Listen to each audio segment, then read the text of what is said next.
Hey guys, welcome back to the channel. This is story about what if Izuku has Erasure Quirk part 1. Before I start, please do support for more amazing content and comments for part 2. Do consider to subscribe my channel and share my video to your friends and check out the description as well. Let's start the video. Izuku groaned for the 7th time as he saw the school getting closer, Aldera Junior High, the place he would be enrolled at for the next few years.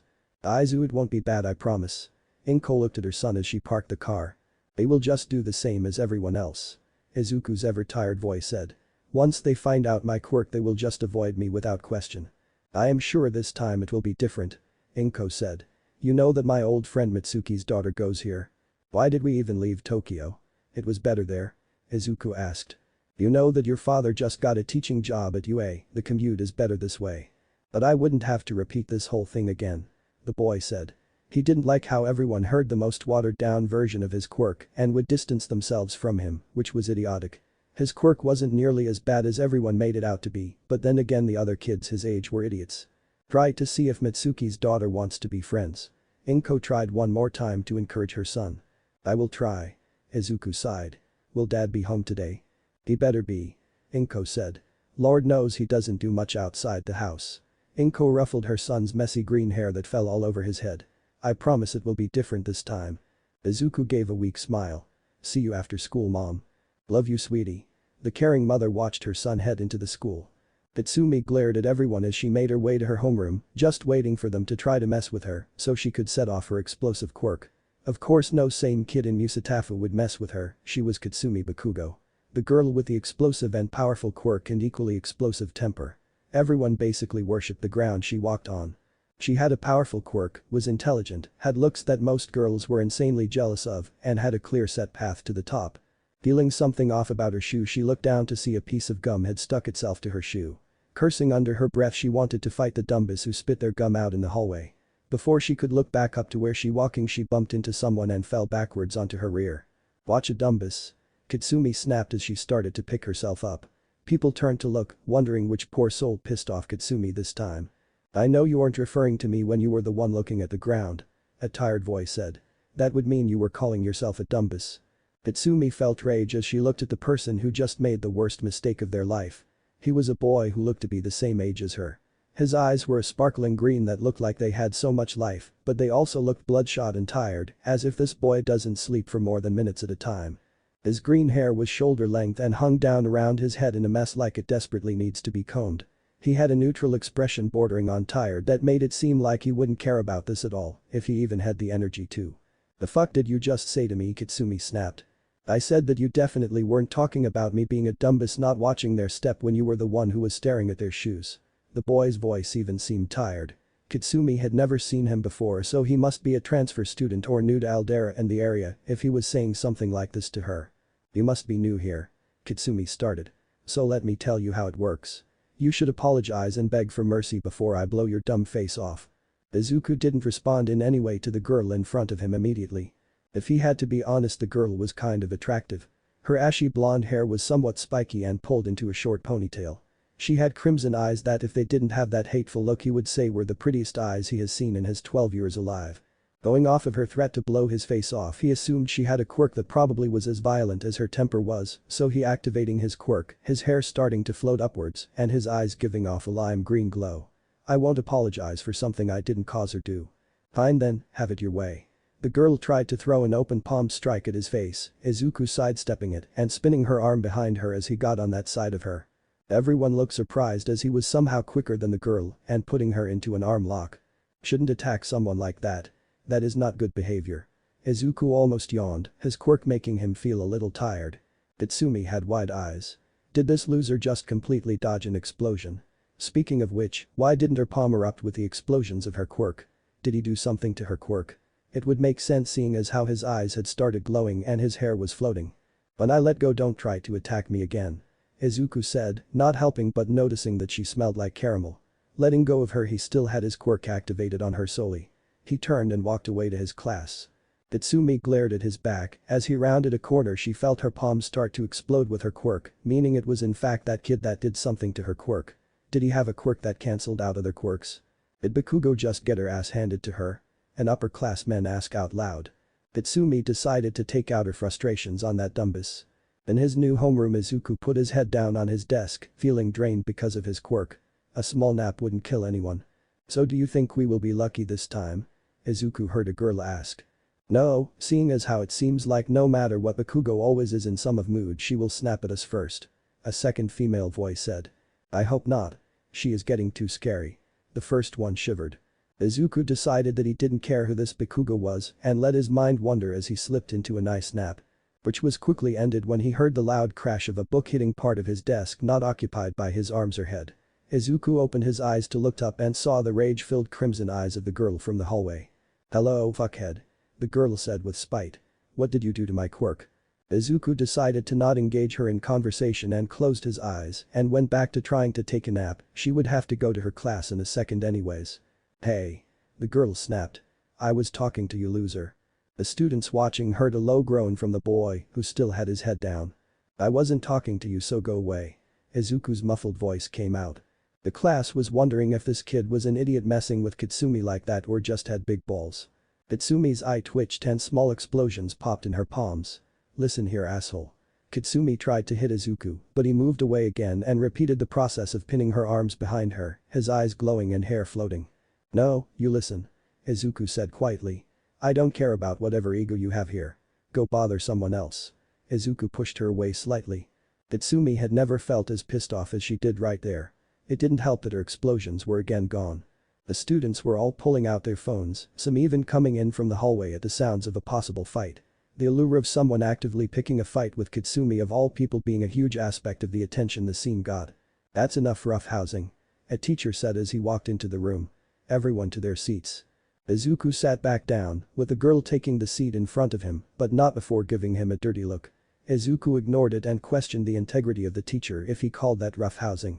"Today we have two things. First, I want to announce we will be learning more about a new type of quirks and also introducing a new student. Who you all have already met apparently." Izuku would have preferred if they just ignored his new presence and carried on, and he knew this quirk lesson probably had to do with him. The school practically drooled at the idea of Izuku enrolling there because of his unique quirk.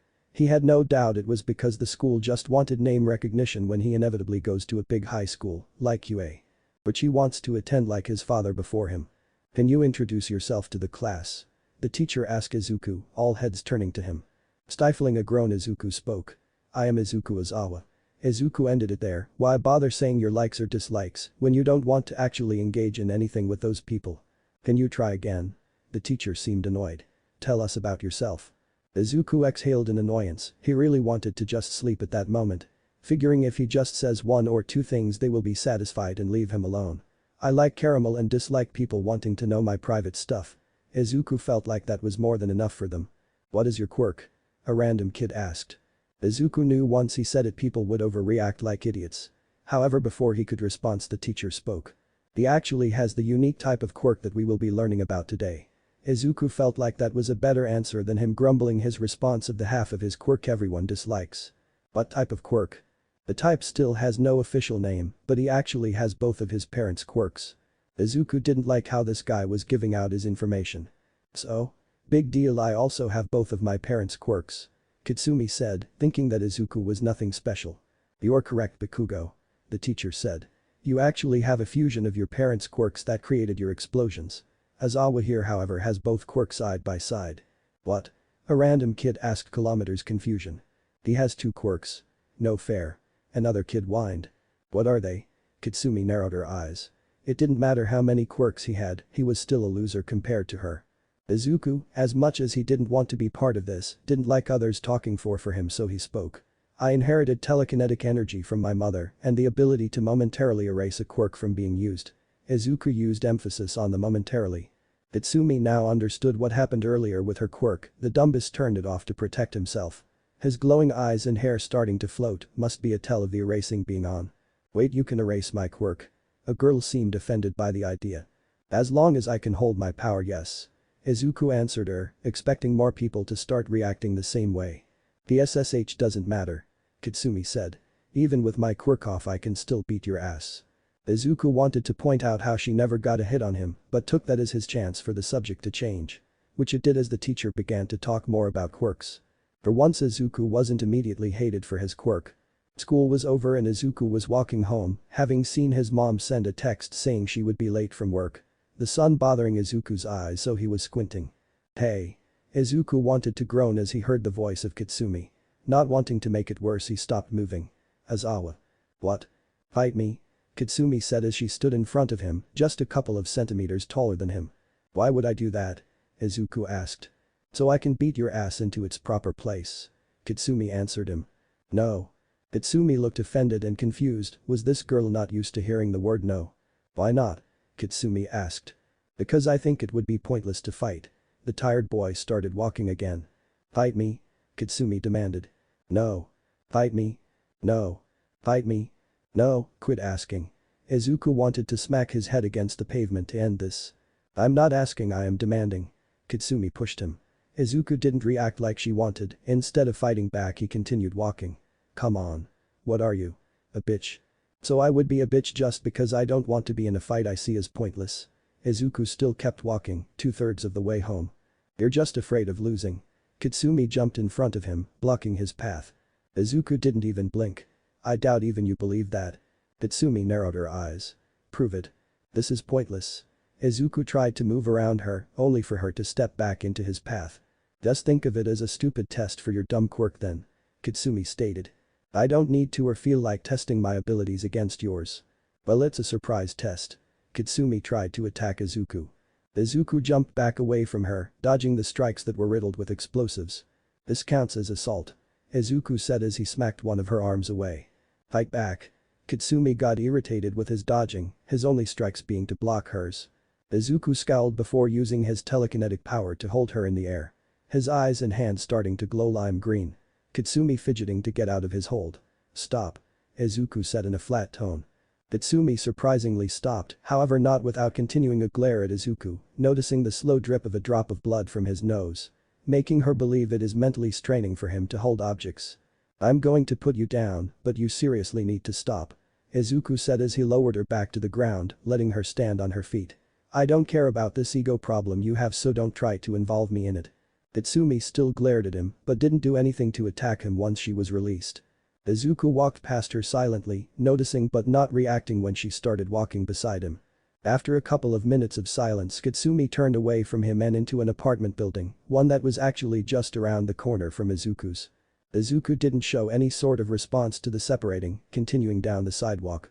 Katsumi didn't make a sound as she entered her home, which made her mother look at her in confusion as she watched her daughter walk silently to her room. Hey sweetie, how was school? Mitsuki said, gaining no response. Honey. Yay. Masaru Bakugo walked into the room from the kitchen. Did Katsumi come home alright? She was actually quiet for once. Mitsuki said. Masaru raised an eyebrow and they both went to check on their daughter. Masaru knocked on his daughter's door. Katsumi, are you okay? They got no response. Mitsuki opened her daughter's door and they found her face down on her bed, like just walked in and dropped there. Katsumi, what's wrong? BMMHMHMFMMM. Katsumi mumbled through her sheets. What? Mitsuki sat on the edge of the bed while Masaru pulled over the chair from Katsumi's desk. Honey, we can't hear you through the bed. Katsumi lifted her head slightly off of the bed. He beat me in a fight. What boy put their hands on my daughter? Mitsuki shouted. I will twist his little. Masaru put a hand on Mitsuki's shoulder to calm her down. Sweetie, who tried to fight you? His name is Izuku Aizawa. Katsumi answered. Mitsuki looked surprised. Aizawa. Her daughter nodded. Now I have to yell at Inko about her son. I started to fight. Katsumi stated, wondering who Inko was and how her mom apparently knew the family. Why did you start to fight, honey? Masaru was fighting the urge to pinch the bridge of his nose. He didn't understand who I was. Katsumi said. Mitsuki looked at Masaru like she completely understood the situation, which was true because she had a similar situation when she first met her husband. So you thought that fighting him would show him how strong and great you were. Katsumi nodded into her sheets. But he ended it without even touching me. Oh? Mitsuki was surprised. How did he do that? He made me float. Katsumi said. Oh. So should I call his mom and have them come over and sort this out? Katsumi looked up at her mother in confusion. What?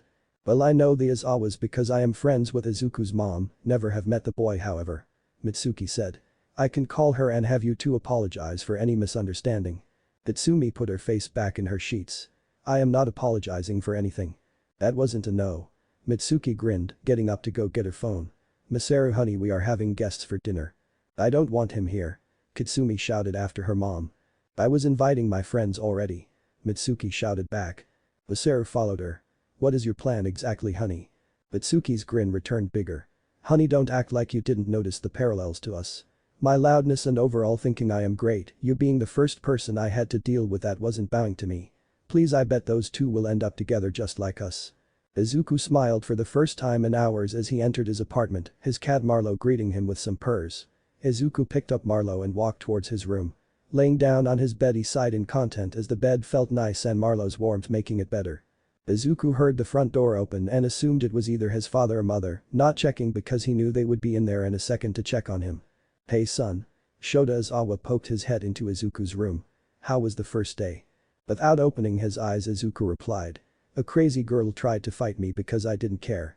Shota let out a snort, remembering how frustrated Inko used to get with him back at school when they first met, and his lack of motivation drove her mad. "Women are crazy, Izuku. I know that now." Izuku started rubbing Marlo's neck. "How was teaching?"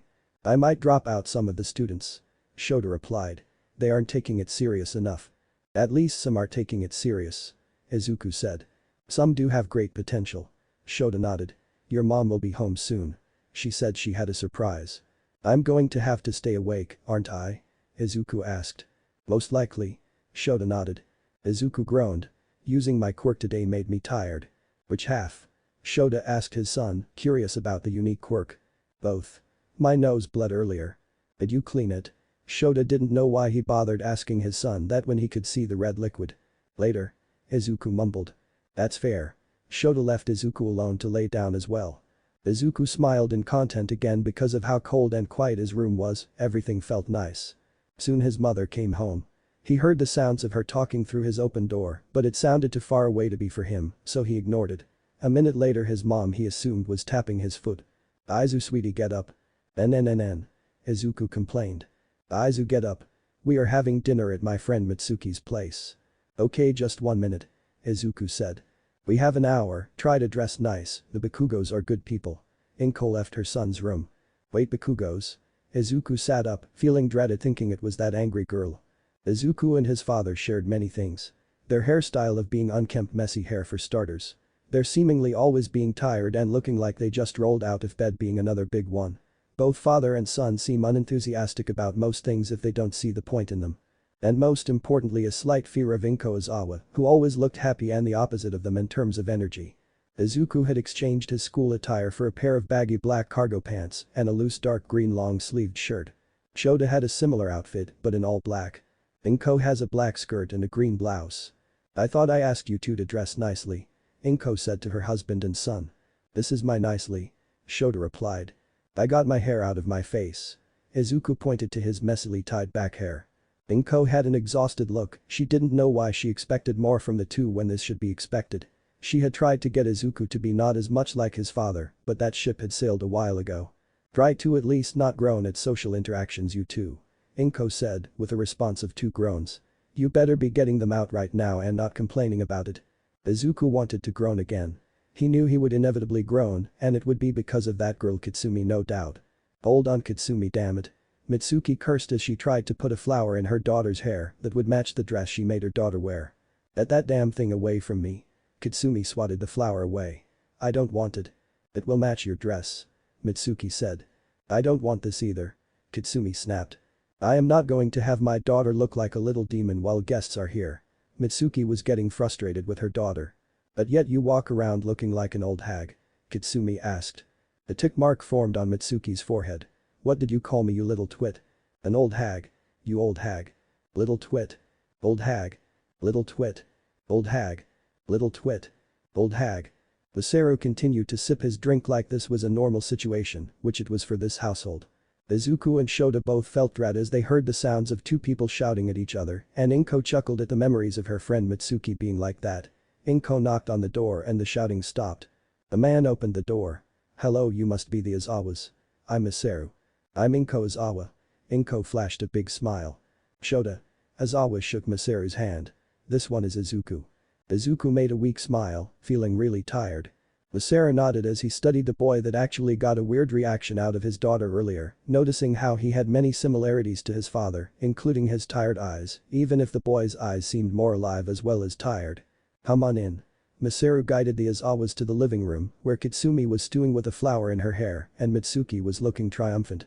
Katsumi looked at the boy who had shrugged her off more than once that day. Slightly irritated that even with her outfit that she wouldn't dare admit out loud that she liked and looked as good as Helen, he seemed to not notice her again, instead sitting next to his father, that he looked like a smaller version of and looked like he was trying to sleep or daydream.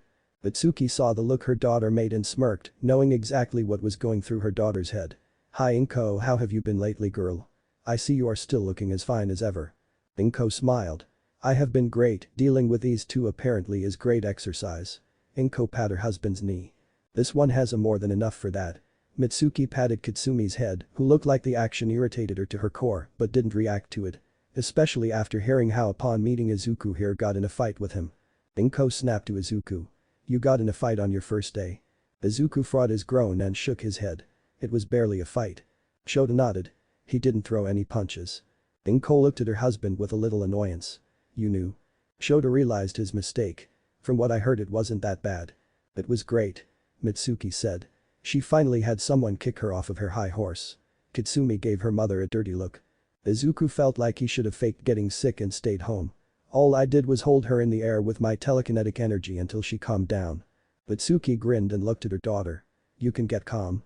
Katsumi wanted to start shouting but knew it would make things worse. Why did you two fight? Inko had asked her son to be friends with her old friend's daughter, not end up in a fight with her. I wanted to see his quirk in action. Katsumi lied. Izuku nodded to agree with the lie. Mitsuki knew it was bullshit and Inko doubted it as well. Dinner is done. Masaru announced. After a dinner filled with Inko and Mitsuki laughing over fond memories of their time together at UA and a few jokes from Mitsuki about Shota who was in their classes with them, the four adults were enjoying tea. Izuku had returned to the couch in the living room and tried to silently doze off and Katsumi sat across from him messing with the flower she took from her hair. Katsumi gave Izuku a dirty look. I'm not apologizing. I'm not surprised. Izuku didn't open his eyes. What is that supposed to mean? Katsumi growled, not liking Izuku's tone. You seem too high and mighty in your own mind, so you think you can do nothing wrong. Izuku explained. Katsumi glared at the boy. What makes you think that your homeless-looking self can just think what other people are and act like an ass? Izuku looked at her. I can guess from today that because of your quirk everyone immediately started praising you just because of how strong your quirk is, it went to your head and you became arrogant and believed that you are God's gift to the world. And apparently I am the first person here who actually doesn't bow down to you, so you are throwing a temper tantrum about it. Should we actually stop them? Masaru said as the four adults listened. Itsuki smacked her husband's arm. Hell no. This might do Katsumi some good. Katsumi glared harder at Izuku. How is that any different from you? Acting all tough because you have a quirk that can erase other quirks just by looking at someone. The difference is I understand my quirk is a tool and not some holy thing to be worshipped like you believe. My erasing cancels out my telekinetic powers as well as everyone else's quirks, so all I am doing is leveling the playing field. So then fight me without your quirk. Katsumi said. You act all tough because of your quirk also. So let's fight without powers so you can put your damn money where your mouth is. We should really stop this now. Inko said before her husband put his arm on her shoulder. This could be a good lesson for them both. Izuku hasn't had an actual challenge, so he has also let things go to his head, but he doesn't acknowledge that. From what I can tell little Bakugos will be more than enough to knock some sense into him and vice versa. Shota said. Izuku stood up. Fine then. Katsumi was surprised that he agreed this time around so easily. Jumping up she had a sadistic grin. Oh I can't wait to beat your ass. Katsumi ran into the dining room where the adults were all waiting for the kids to show up. Mom, can me and Izawa go outside? Don't do anything too stupid. Mitsuki waved off her daughter. Katsumi grinning rushed back through the apartment to grab Izuku and drag him outside. Mitsuki and the other adults went to the balcony to watch the small field behind their apartment. Shouldn't one of us go down there to stop them if they go too far? Inko knew her son wasn't reckless, but she still was a worrying mother. Sumi might be the biggest hothead, but she wouldn't let that happen. I am betting on my daughter, sorry Inko, but physically your son doesn't seem to have much muscle or energy. Appearance can always be misleading. Shota yawned. Alright Dumbus. Here are the rules. Katsumi said as she stood a few meters away from Izuku in the small field. No private part so I won't hear you cry as much as I want to. Don't mess with my hair. First person to get the other to give up or put them in a position of no escape without our quirks being used at all wins. Quirks automatically disqualify you. Is that all? Izuku asked as he watched her stretch, not bothering to himself, instead standing there with his hands loosely in his pockets. Yes. Are you ready? Do I not look ready? Izuku asked. No, you look like a bitch. Katsumi taunted. Izuku decided to test trying to mess with her. You know, if you actually calmed down and didn't swear as much, I would consider you pretty. Katsumi's face turned red. Start. She blurted so she can kick his ass. Katsumi went to punch his side and Izuku finally removed his hands from his pockets, catching her fist and spinning her around him, and he hit her side. Katsumi ripped her hand out of his grip, using the other hand to grab his arm and pull him towards her, slamming her head into his. Going past her daze, she threw a punch and heard a crack as she hit his nose. Izuku, not expecting to even draw blood, had to throw out his previous plan and improvise. Dropping low, he swept Katsumi's legs, but instead of letting her fall, he quickly grabbed her arms and yanked her back up to do exactly what she did to him, slamming his head into hers, cracking her nose like she had done to him. Fuck. Katsumi cursed, gripping his arms. She elbowed his side and tried to twist his arm behind him, but Izuku rolled with it and actually flipped a twist and pinned her arms to her chest with his, standing behind her now. That was unexpected. Izuku commented. I guess this is too. Katsumi swung her head back and felt it slam into his nose, making the broken thing worse. Izuku didn't let his grip on her release and used his one free arm to smack her over the head. Growling, Katsumi went limp for a second, using the surprise from Izuku to slip out of his grip. Spinning around, she clocked Izuku and pushed him to the ground, pinning him down. You lose? Katsumi grinned. Izuku didn't respond, instead raising his one leg not covered and kneed Katsumi in her rear, making her lose balance just enough for Izuku to find the strength to get up and flip their positions, making sure to have more coverage than she did to not allow escape. I win. Izuku said. Katsumi didn't say anything, too embarrassed about the fact that hitting his knee against her ass being the turnover he needed. Izuku stood up, touching his broken nose, before he offered a hand to Katsumi, who ignored it to get up on her own. Still a loser. Katsumi muttered. Izuku didn't say anything in response, opting to instead take notice of their parents that were watching. Didn't know your son was athletic. Mitsuki said. Didn't know your daughter isn't above drawing blood in a fight. Inko replied. She says it isn't a good fight until there is blood. Izuku looked at the explosive girl. Are you alright? Fuck off, I don't want to hear you gloat. Katsumi wasn't paying attention to what he said. I don't gloat, it wastes time. Izuku replied. Izuku picked up the flower that fell from Katsumi's hair. You dropped this? Katsumi glared at the flower in his hand, snatching it from him. You got blood on it, moron. Sorry, you broke my nose. Izuku began to walk back inside. You broke mine, so don't bitch. Katsumi followed. Once inside, both kids were grabbed by their specific overbearing worried parent, Izuku's being Inko and Katsumi's being Masaru. Honey, your nose is broken. Inko used a napkin to wipe the blood, Izuku looking annoyed. I am aware. Izuku deadpanned. Does it hurt bad? Masaru was cleaning the blood from Katsumi's face. Not as much as his. Katsumi answered. Got him good, sweetie. Mitsuki gave a thumbs up to her daughter. Izuku tried to move his mother's hand away. I'm fine. I can fix it later. Inko, as much as she was a caring mother, whacked her son over the head. I am not letting you test your telekinesis to fix your nose. Telekinetic energy. Izuku corrected her. You might make it worse. Inko said. Or make it better. Shoda, tell him no. Inko looked at her husband. Shoda agreed that it would be great practice in seeing if Izuku's telekinetic energy can be used to patch himself up momentarily. However, he has been with Inko long enough to know that disagreeing with her on this was a death sentence. Izuku, let this get patched up by your mother. Izuku sighed. Fine. The Izawas had just left, closing the door after them. Mitsuki turned to find her daughter. So how was your first date? Mitsuki asked the girl who was trying to get rid of the dress. What? Katsumi shouted at her mother. That was not a date. Mitsuki smirked. You couldn't take your eyes off of him for half of the night. I was barely looking at him. You were trying to have a staring contest with his muscles once you learned he had them. Mitsuki said. Why are you even looking at a 12-year-old, you old hag? Katsumi yelled. This isn't about me, this is about you. Don't get jealous. I'm not jealous. So you think you have a better chance than me? Yay, because I am not an old hag. Why would he want a little twit? Why would he want an old hag? Little twit. Old hag. Little twit. Old hag. Little twit. Old hag. Never seen you get so flustered over a boy. Oh lord, you have such a huge crush. Mitsuki laughed. Fuck off. Izuku, hold still. Inko said. I don't like it. Izuku didn't like the feeling of the rubbing alcohol being applied to his nose. I don't understand how you barely want to move unless you have to actually stay still. I don't like the alcohol. It burns. I don't care if you don't like it. It is supposed to burn to get any bacteria out. I know. Doesn't mean I have to like it. Izuku, I hope you took the lesson from that spar. Shota said from the hallway. I know. Sorry I let my head swell up. I understand how it can feel. When I started out using my quirk to erase other people's quirks, it made me feel superior because I knocked them down a peg to a level that I had a good grasp of. However, you must remember that just because someone can climb higher doesn't mean they won't study each level as they go. Izuku nodded. I need to get stronger physically.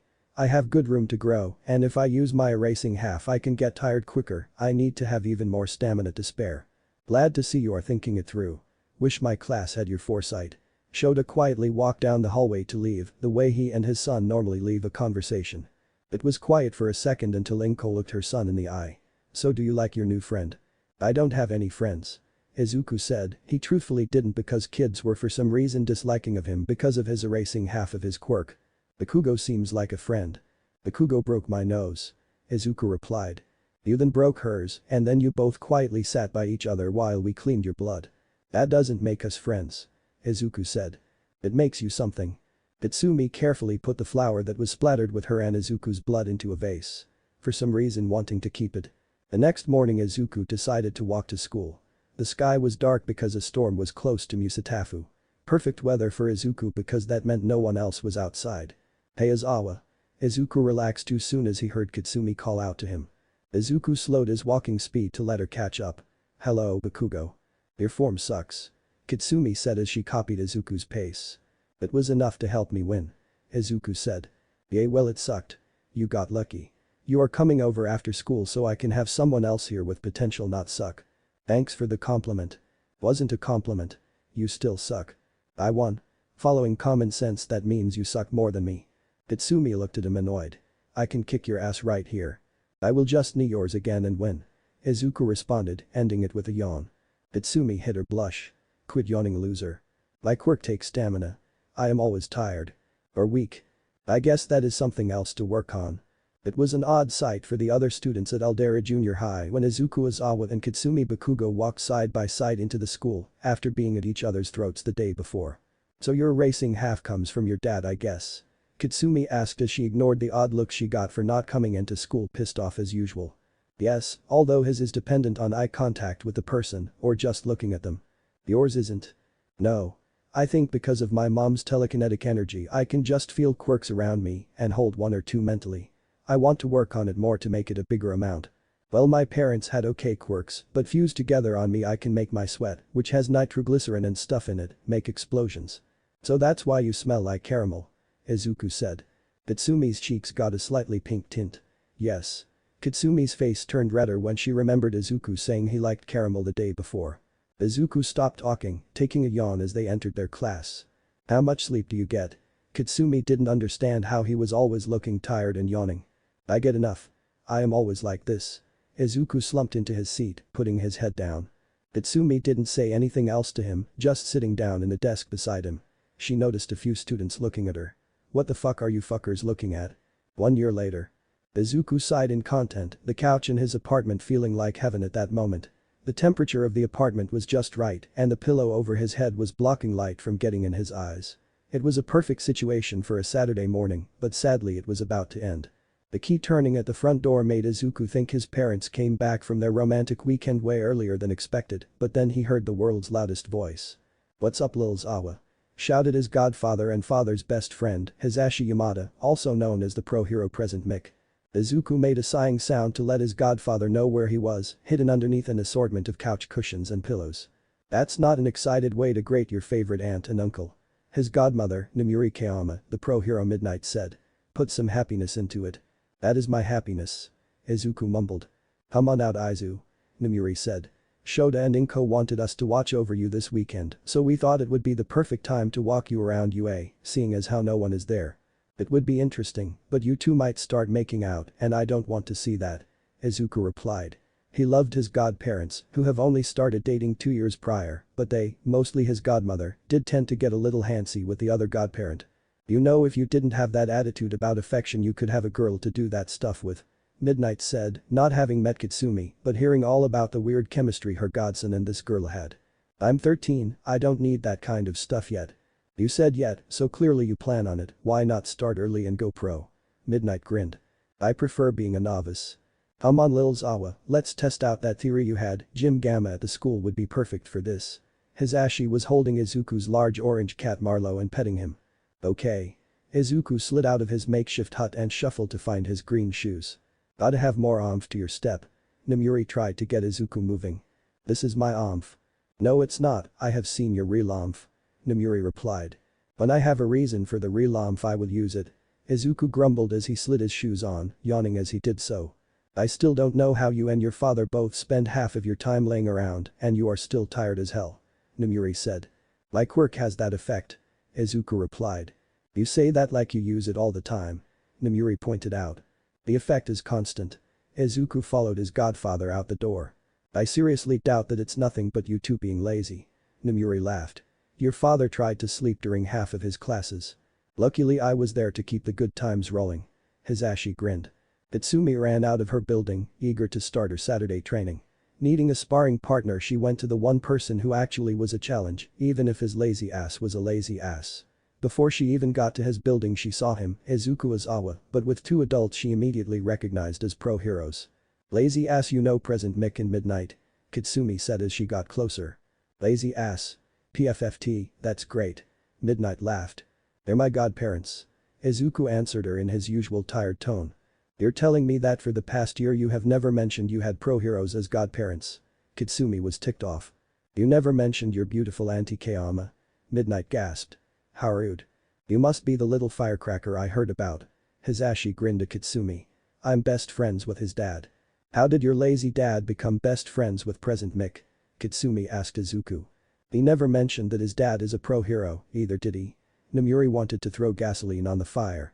Izuku felt some regret at sliding out of his couch hut. That lazy-looking guy. Katsumi didn't believe it at first, then she connected some dots. First Izuku has the erasing quirks ability from his father. His father is a pro hero and best friends with present Mick. Your dad is Eraserhead. Why didn't you ever say that? You never asked. Izuku shrugged. It was obvious anyways.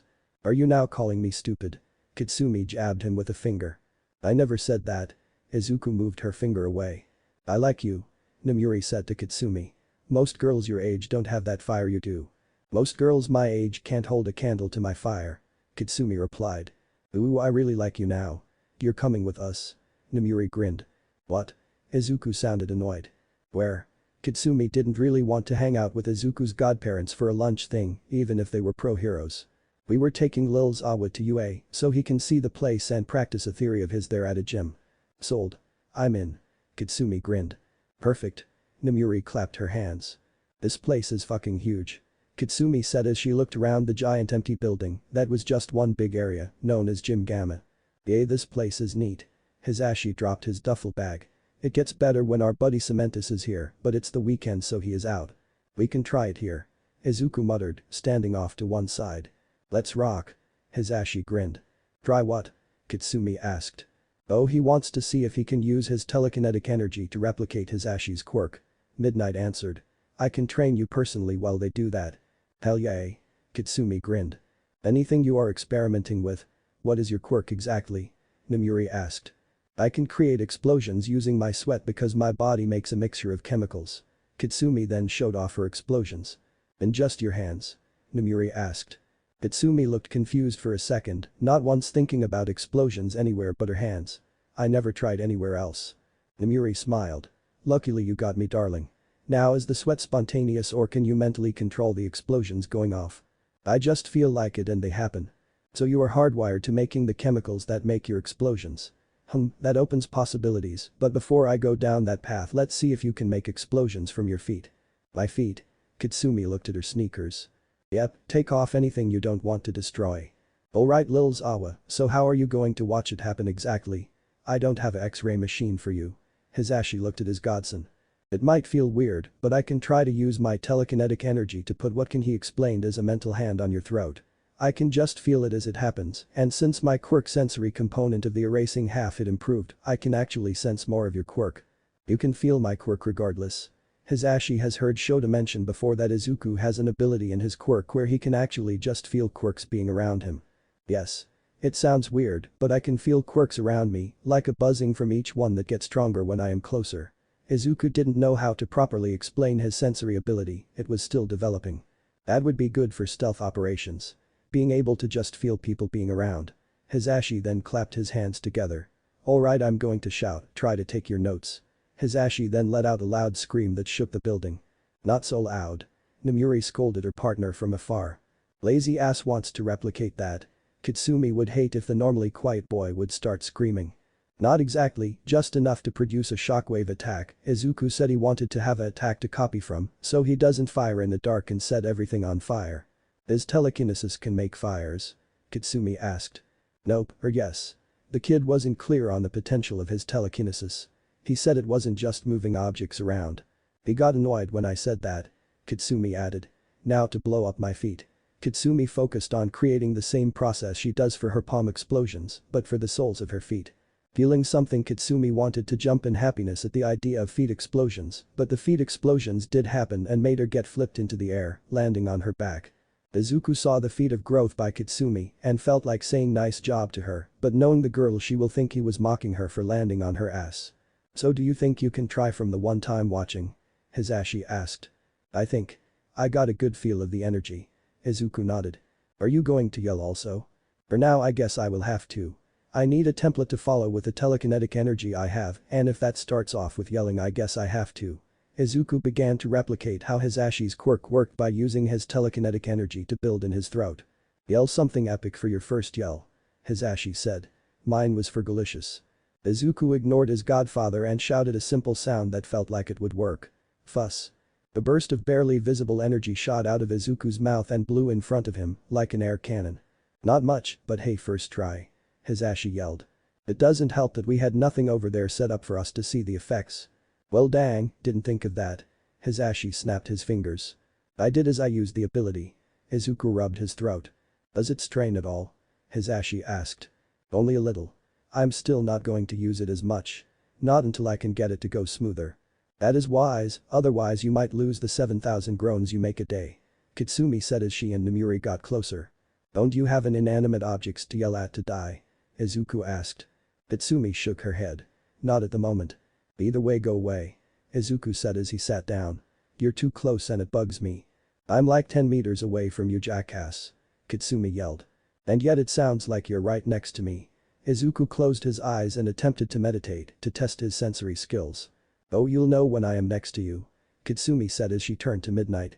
Let's test more stuff for me to kick his ass with. Nomuri smiled. Let's just work on getting your explosions mastered with your feet. Izuku enjoyed how quiet it got around him, making a prayer of thanks that his godfather actually was quiet for once, because Hisashi knew how important his sensory skills could be if mastered. Izuku took a breath and tried to stretch his range, which was just 5 meters was feeling more like 10. Uncle Hisashi. What's cracking, lulz Awa? Hisashi looked back to his nephew, having spent the last couple of minutes looking at Nomuri. Can you keeping walking away from me until I say stop? Izuku still had his eyes closed. Sure thing, bud. Hisashi started making slow steps away from Izuku. I stopped feeling you. Izuku said. Can you take a step closer? Got it. Hisashi said as he walked back a step. That's how far I can track a single person. Izuku said as he opened his eyes, seeing Hisashi a good 25 meters away. This isn't bad for a start. Hisashi said. With this you can definitely follow a single person on a tracking mission. Izuku shook his head. That's when there is little opposition and only you around. More quirks around me will probably lower my distance or make things harder to read. Still a good start, you could practice it during classes at school. Hisashi offered. I planned on it. I need to improve it more because this could be one of my better tools. Locating someone in a building on lockdown or lost in a disaster is perfect for this and I can't waste it. Well, you know your favorite aunt and uncle will definitely help you with that. Even if Nomuri was stolen by that girl. Hisashi chuckled. 2 months later. Izuku scowled as his attempt at the shout failed again. It seemed like he could do it at first, but now it was impossible. Are you still struggling? Katsumi asked as she threw another explosive kick at the board she set up. I know how to do it. I watched how Uncle Hisashi did it. I don't know why I can't just do it. Izuku kept his scowl. Maybe it's that your throat is different from present mix. Katsumi offered. His quirk makes his like that. Just go back around and do it more like you. I dunno. Izuku took the info and nodded. That's going to take a while to get correct. I can't just practice on myself without concern. Because of your telekinesis. Katsumi nodded. Because of my telekinetic energy. Izuku corrected. That's what I said. Katsumi shot Izuku a look. Telekinesis is simply moving objects with my mind. I have telekinetic energy. Izuku explained. What's the fucking difference? Katsumi asked. Telekinetic energy can be used for more than just moving objects around, which is what telekinesis is. I can create platforms to walk on or stick objects together or shout and have a burst of the stuff go around you. Got it. Katsumi said. Wait, does this mean you can fly? No. Izuku answered immediately. What? Did you try and fall? Katsumi asked teasingly. I don't like heights. Izuku answered bluntly. Katsumi decided to change the topic. So you can make things stick to each other? Do you have to be right next to it for that to happen, or can you just think it? It's more like picturing them stuck together and using energy to keep them together. So you can climb walls if you wanted. Possibly. Do it. No. You're not going to trick me like that. Not trying to trick you, just calling you a dot. I don't call you names. Because you're a dot. 4 months later. Katsumi turned to the tapping on her shoulder, shooting a glare as she really didn't want to be bothered that day. Izuku was sick from school and left her with a bunch of losers. What? Katsumi asked the girl. She knew her face but not her name. Katsumi remembered her as some random girl that was in chemistry with her and Izuku. Sorry to bother you, Bakugo. But do you know where Izawa is? Lazy ass is sick. Katsumi answered. Why do you care? The girl looked nervous. I just wanted to I gotta go.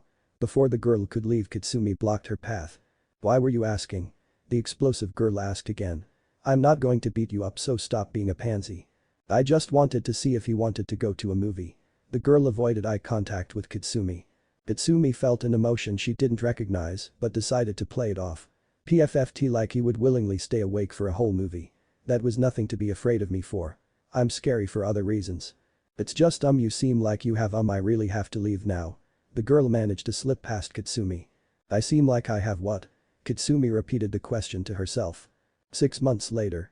You know, this is the first time I have ever seen you do your hair. Mitsuki remarked as she watched her daughter struggle with the brush. She knew full well why Katsumi was doing her hair but wouldn't say it to her daughter, letting her have this one time. Izuku's parents were out of town again and Mitsuki had offered to feed him if he was too lazy to make his own food. He accepted the offer and was coming to their place soon. She had only said it to Masaru but purposely let Katsumi be in earshot to see what she would do. I just want to do my fucking hair for once, shut up. Katsumi growled. Are you finally getting to the age where you would rather look pretty than like a gremlin? Mitsuki grinned. At what age did you decide to become an old hag? Katsumi asked. Well, rude. And I was going to offer help. Mitsuki began to walk away. But I don't want help. Later, while looking in the mirror, she realized she should have asked for help. Katsumi's hair was a complete mess. The explosive girl knew she would regret it but said the words. Mom, can you help me do my hair? Mitsuki clapped from somewhere in the apartment. Finally, my daughter wants to be pretty. Katsumi already regretted her words. Izuku knocked on the door to the Bakugos' apartment and got met with a sight he didn't think was possible. Katsumi Bakugo, with her hair smoothed out in a bun and with a little bit of makeup on. Izuku couldn't help but notice how much her crimson eyes stood out like flawless rubies. Hey, lazy ass. Katsumi greeted the boy, silently grinning at the fact that he had a stupid look in his eyes. Hey Katsumi. Izuku regained his normality. Your mom invited me over for dinner. Yeah, I did. Mitsuki grinned. Figured that skin and bones showed it didn't leave you a proper meal and Inko could use the break from leaving you meals as well. Thank you. Izuku nodded. We have spicy curry tonight. Hope you like it hot because this stuff is really hot. At night the Bakugos learned that Izuku does not like spicy food but he still ate it because it was a nice offer and he didn't feel like having Katsumi call him a bitcher again. 1 month later. Izuku groaned as the concoction in front of him popped, splattering the hot mess on his face. Inko snorted at the irritated look Izuku made while he stood staring at the pot. Honey, do you want help? I will mess it up on my own. Izuku stated, annoyed he couldn't make simple curry. Here honey, take this. Inko handed Izuku a towel for his face. I can guide, so it really is just you making it. Thank you, Mom. Izuku smiled. I still don't see why you had to cook her a gift for her birthday. Inko said. That way she will stop pestering me for a little bit," Izuku said flatly. Inko didn't add anything, feeling like there was more to it than that. "About time you showed up, lazy ass," Katsumi said as he and Inko entered the Bakugos' home. "Sorry I was messing up," Izuku stated as he carried the bowl to the kitchen. "What's that? Afraid of my mom's cooking again?" Katsumi followed him, not aware of Inko saying hi or her mom snickering at that. "No, I wasn't even afraid last time. I just don't like spicy food." "Because you're a wuss. What is it then?" Izuku took the lid off of the bowl so she would stop asking the same question over and over again. "It's spicy curry." Katsumi gasped as she saw her favorite meal. "Curry. Spicy curry," Izuku repeated. "I used those peppers you mentioned before and added a few other things that you had said were amazing as hell." Katsumi looked at the bowl again, then to Izuku's face, the tired-looking boy having his usual facial expression, but she noticed a few flecks of curry on his face, as well as his sleeves. Obviously he struggled with the curry. "You didn't have to make me curry." Katsumi felt a blush show up. "Happy birthday." Izuku ignored her statement. "Why do you look upset?" Mitsuki asked her daughter later that night. Katsumi didn't answer immediately. Still not letting go of the fact that the lazy-ass guy she know made something with actual effort. The curry was actually good too. "I'm fine." Katsumi grumbled. "Okay, liar," Mitsuki said. "I'm not lying," Katsumi yelled. Mitsuki rolled her eyes. "Sweetie, you are bad at hiding emotions." "Well, you're bad at hiding being an old hag." Katsumi pointed a finger at her mother. "First off, that is rude, don't take out your confusion over your boyfriend on me," Mitsuki responded. "I'll be rude all I wait." Katsumi flipped off her mom. "So you aren't denying he is your boyfriend?" Mitsuki asked. "Izawa is not my boyfriend," Katsumi snapped. "I never said Izuku, he wasn't the only boy here at your party." Mitsuki grinned. "Shut up." Katsumi put her face into her pillow. "I'm just teasing. Pretty sure he likes girls who don't call him a dumbass every hour anyways." Mitsuki closed the door as a pillow got launched at it. 3 months later. Izuku did not want to get out of his hiding spot, afraid of all of the social interactions that people were bound to drop on him. It was the one day a year that no matter how hard he tried, people will find him and they would another him with affection. Izuku wasn't ungrateful of the affection, it was just too loud. The fateful day was his birthday, his 15th to be exact. "Izuku Izawa, get out here now," Inko said loud enough for their entire home to hear. "Guests will be here in a few hours, so get ready." Inko got silence in return as a response before she shot her husband a look. "He gets this from you." Shoda continued eating his breakfast. "Anyone who has had to deal with me can tell you it is easier to get me before I get the chance to hide." Shoda handed Marlo a piece of bacon. "We can just ask Marlo to find Izuku, it's his specialty." Inko sighed before petting the cat. "Marlo, go find your lazy owner." Marlo purred before sniffing the air and then walking to the guest room. Inko following as Marlo tried to climb higher to get in the closet's upper shelves. Inko used her telekinesis to open the small doors. "Izuku, get out of there." She wasn't going to ask how Izuku got up there anyways, seeing as how both of the men in her life could just do that. Izuku sighed as he pet his beloved cat. "You're a traitor." Marlo meowed as Izuku scratched the feline's neck. Izuku slid off of the shelf and onto the floor, walking out of the guest room. "I don't know why you still keep trying this every year," Inko said as Izuku walked up to the dining room with Marlo in his hands. "One year I might get lucky." Izuku yawned. Shoda chuckled, remembering how he used to be that naive. "Not while you are in this household," Inko said as she gave Izuku a wrapped present. "Happy birthday, Izu." Izuku opened it to see it was a jacket, similar in design to his father's hero suit, except it was a dark shade of green and the sleeves were a bit loose and ended right at his elbows. "It has multiple pockets, is fireproof, and I asked for padding since you like to sleep everywhere." Inko smiled. "Thanks, Mom." Izuku loved his new jacket. Shoda put a box that was in the seat next to him on the table. It wasn't wrapped like his mother's gift. "I couldn't decide between the two, so I am giving you a choice, son." Shoda opened the box for Izuku and he could see the same capture tool that his father wore as a scarf in there. "With this comes lessons on how to use it. Your style is different from mine, but you have enough flexibility to learn my style. Or we can make a new one just for you." Izuku nodded. "I actually do have an idea for a new style." Shoda smiled. "Alright then, later let's start talking about it." Inko started to nudge Izuku towards his room. "Go freshen up and this time put on your actual nice clothes." Izuku groaned but complied. "What's cracking, Lil Zawa?" Hisashi asked as he entered the home. Izuku raised his hand as a wave to his uncle, wanting to sit silently by his father watching an old western film on the TV. "Not even on your birthday do you have your oomph?" Namuri asked as she sat next to Hisashi on the other couch in the living room. Izuku shook his head. My OMF is charging from last week. Namuri raised an eyebrow. What happened last week? Izuku and Bakugo decided to start upping their training together. Shota answered for his son. Namuri smirked. She too much for you? The training is fine, it's just tiring. Izuku responded. So you're saying she is just down for you? Namuri asked. I can throw you and that couch out of the window without moving from my spot. Izuku said, mostly joking. But is it worth the effort? His aunt asked. No. Mom will yell. The boy answered. You as always sure are afraid of Inko. Hisashi said. I didn't get to see what happened at UA that made Shota here afraid of her as well as like her, but it must have been interesting. None of the Izawa men answered. However, Shota had flashbacks to his time at UA where Inko became more assertive about the fact that they both liked each other. Here's my gift to you, kiddo. Namuri handed Izuku a pair of goggles just like Izawa's, except lime green. I figured you might like to hide your glowing eyes just like your dad. Shota looked at the goggles. Is that the pair you took from my desk? Namuri nodded. Yep, I just repainted them. Shota only gave Namuri a look, deciding that he didn't really use that exact pair anyways. Oh, presents are now? Hisashi asked as he left to grab his. Give me 1 second. I'm surprised your little friend isn't here. Namuri said to her godson. I'm surprised you didn't bring her. Izuku said back. Ever since meeting her 5 months ago, Namuri basically adopted Katsumi and made her a personal student. Oh, so you wanted her here? Namuri gained a smile. That wasn't said. Izuku decided to try and fall asleep. Here it is, Lil Zawa. Hisashi made his return known, holding a piece of tech similar to his own neck speakers. I figured you would like the boost to your shout since it isn't gaining much ground.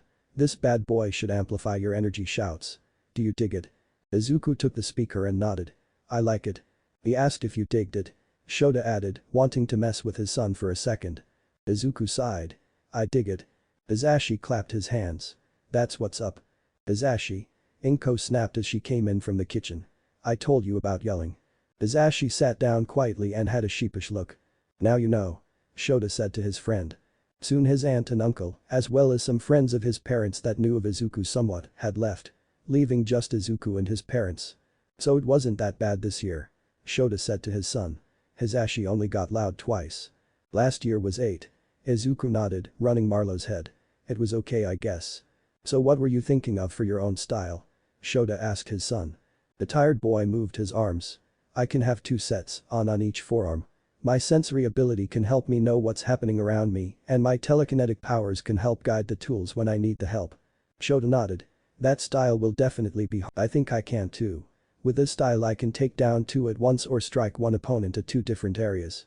Or I can combine my telekinetic powers with it and use them to swing around. Think you can learn all of this before your test? What test? Izuku looked at his father. I recommended you to UA, here's your letter accepting the recommendation. Shota pulled the letter from UA out of his pocket. Your mother would have killed me if I didn't mention you at all when the principal asked us if we have seen anyone noteworthy. I assume that Uncle Hisashi and Aunt Namuri also said something. Izuku opened his letter. They waited till after I did and then they both wouldn't shut up. Shota nodded. This year's recommendation exams are different. They actually have 2 more slots to get in through recommendations. Why did they add 1 more for each hero class? Izuku yawned. Nezu said this year had more potential than previous years and wants more people to shine. Shota shrugged. So I have to put in more effort, Izuku groaned. How much more effort? Probably more than what you would want to give. That doesn't clear it up. Izuku put his head against the table softly. I know. Shota chuckled. Katsumi cursed as the stuff came out all wrong. Are you really having trouble still? Mitsuki looked in her kitchen amused. Shut up.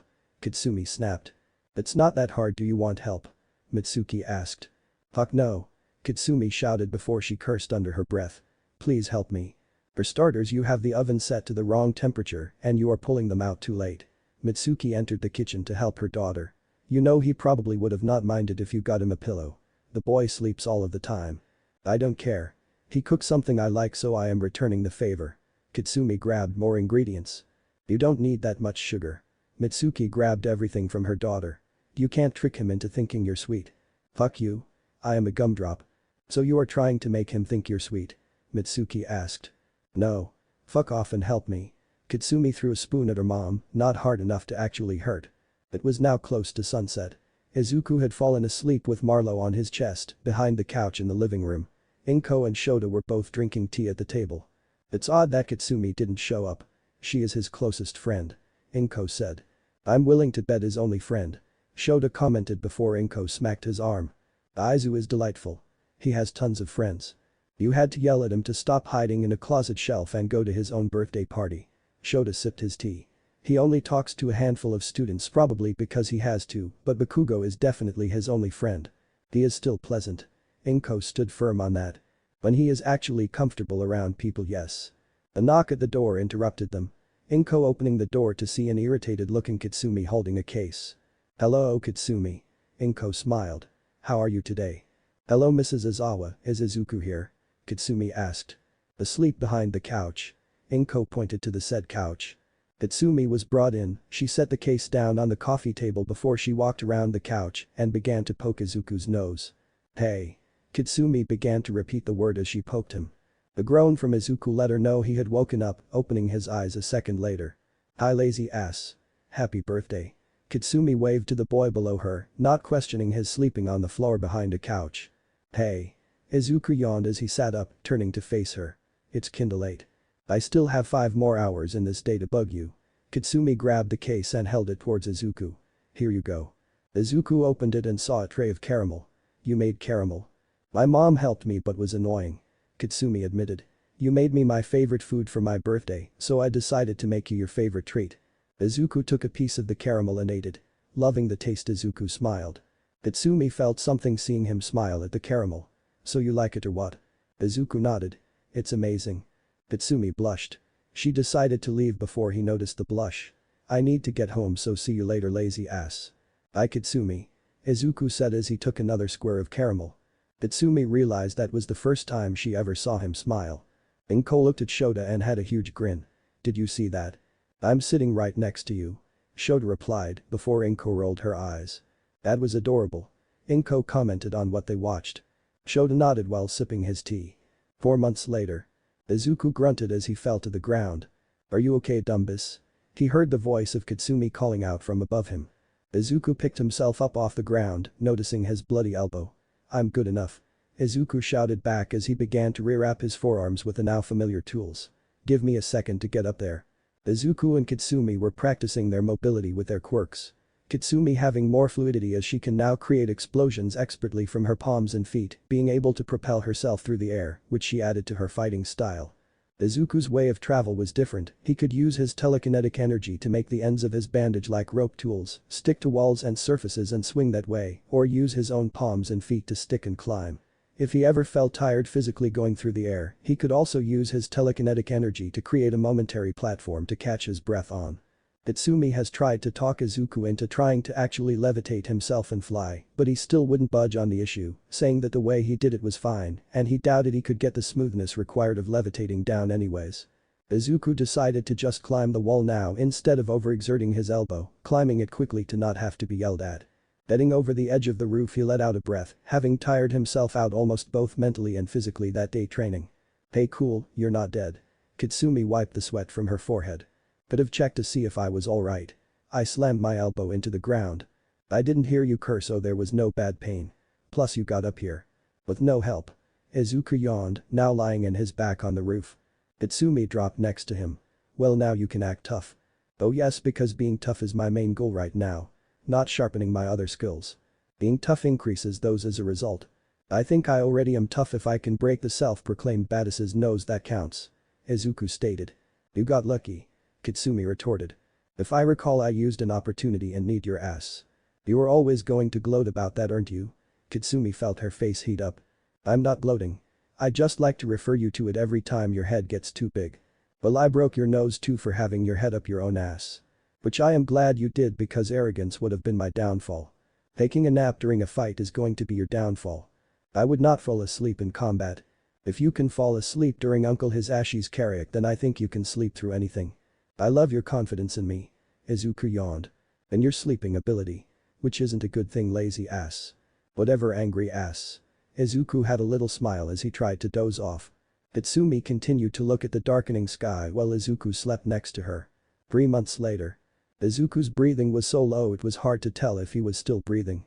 The only way anyone could tell he was awake or alive was the glowing lime green around his hands and eyes, as well as his hair floating slightly. Izuku could feel every person and quirk in a clear radius of 20 meters of him. Focusing on one person in particular, he could sharpen his sense on them and the immediate meter around them. Katsumi watched Izuku, waiting to see if he would overdo it like last time. All she had to see to stop him was even a drop of his blood. She didn't want to see him hospitalize himself again like last month, so she made him swear to only practicing when she or someone else was there to make sure he would be fine.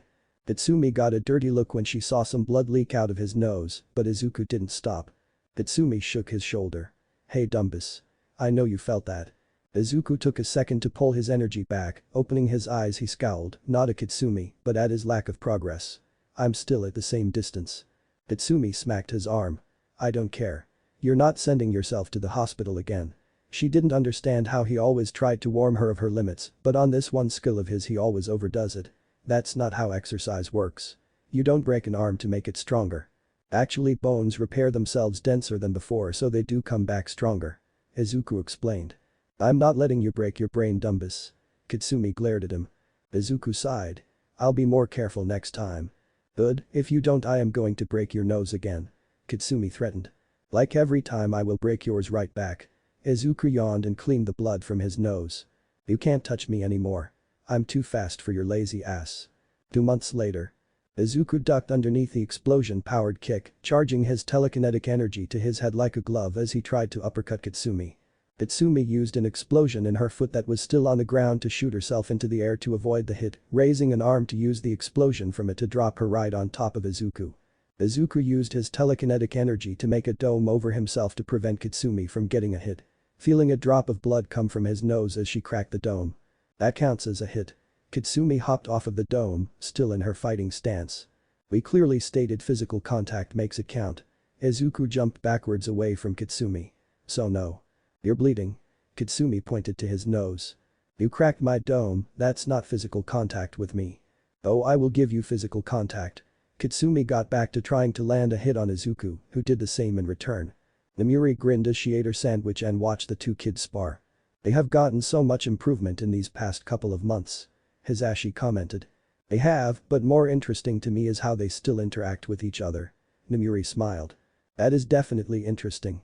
Honestly, without Lil Bakugo, I doubt Lil Zawa would be as far as he is."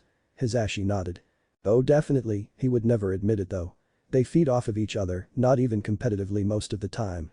"Do you not hear Lil Bakugo trying to make everything a contest all the time?" "I do. She is just trying to coax him into putting more effort in." "That's a hard task to do with any Izawa." Hisashi laughed. "Lord knows how she does it. My theory is blackmail, or she kept forcing Shota to do things with her until it became normal for him and he wouldn't like going without her." Namuri nodded to her own line of thinking. "I think I remember him saying how she snapped at him during our first sports festival and it made him afraid of her." Hisashi said. "Maybe she asked him after that and he was too afraid of saying no." "We could ask Izu, he might know." Namuri said as she watched Izuku bounce off of the wall of the gym to get out of the corner Katsumi was trying to trap him in. Katsumi smirked as she watched Izuku land and stand a few meters away from her. "Shouldn't you be tired by now, lazy ass? Shouldn't you be screaming by now, angry ass?" Izuku asked flatly as he rushed in. "Fuck off." Katsumi also rushed in. They both tried to get a punch in and both hit each other at the same time, cracking each other's noses. The pair both reeled back in pain from the shared injuries. Izuku ignored his nose and looked at Katsumi's own. "Are you alright?" "PSSH, yay. How about you? I know you're weak sometimes, so that could last a while." Katsumi wasn't going to admit to Izuku that strike from him had serious strength behind it. She misses the days where he was scrawny instead of built, although she wasn't complaining too much. "Luckily you only cracked it."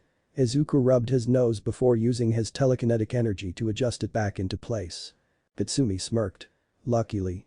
Were you expecting me to do worse? You create explosions in your palms at will." Izuku replied as he rolled his shoulders. "So who hit who first?" Katsumi asked. "You hit me first."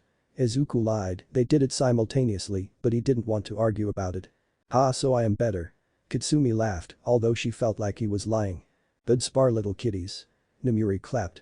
"Now cool off before I make you two do more things." Izuku took that as a sign to drop to the floor and take a quick nap. "Hey Lil Zawa." Hisashi gently nudged the prone boy with his foot. "What exactly happened when your parents met?" Izuku groaned at the interruption of his nap.